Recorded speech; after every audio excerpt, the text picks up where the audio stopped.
7 cara menolak cinta dengan halus tanpa menyakiti perasaan seseorang. Menolak seseorang yang tertarik pada kita emang bukanlah perkara yang mudah.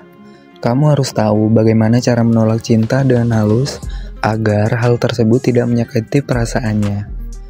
Meski demikian, penolakan emang bukan pengalaman yang menyenangkan. Namun, dengan cara yang halus, setidaknya hal tersebut dapat memberikan kesan yang baik dan tidak begitu dalam menyakiti perasaan seseorang. Cara halus yang dimaksud dapat melalui teks atau secara langsung.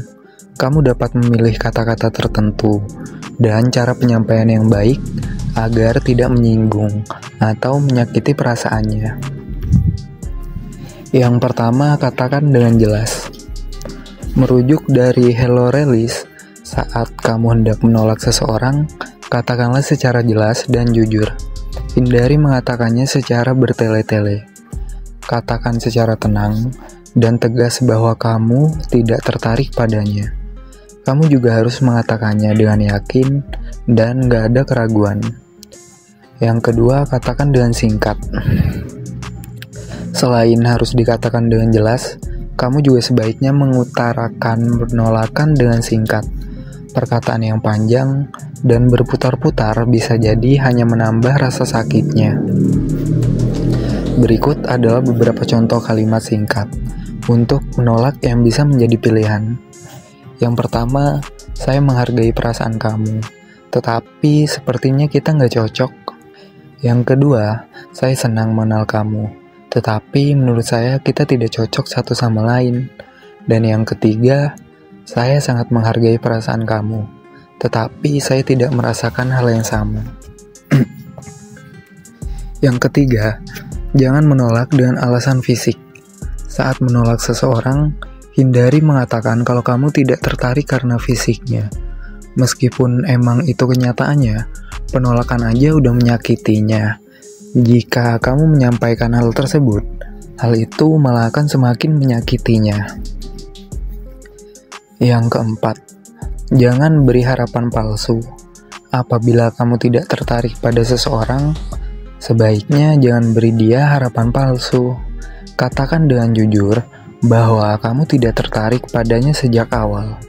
Kepalsuan dapat membuat kekecewaan dan perasaan yang lebih menyakitkan di kemudian hari baginya. Yang kelima, cari waktu yang tepat.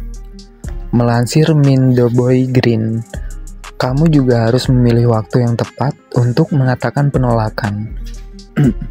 Hal itu tak hanya baik tetapi juga baik untuk diri kamu sendiri. Pastikan kamu dan dia tidak dalam keadaan yang sedang penuh masalah. Kemudian, ajak ke tempat yang santai dan utarakan maksud kamu.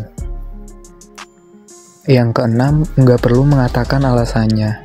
Saat kamu mengatakan penolakan, kamu nggak harus menjelaskannya alasannya secara detail.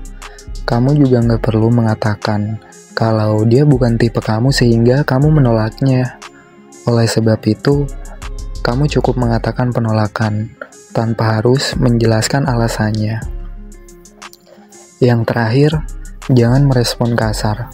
Setelah kamu mengatakan penolakan, mungkin aja dia akan mengatakan hal yang membuat kamu terpancing untuk berkata kasar. Sebaiknya hindari meresponnya dengan kata-kata yang menyakitkan. Hal yang kamu perlu lakukan adalah cukup mendengarkan dan memahami perasaannya. Kamu juga perlu memikirkan dahulu apa yang ingin dikatakan sebelum benar-benar mengatakannya. Thank you. Like jika suka video ini, share jika bermanfaat. Bye-bye.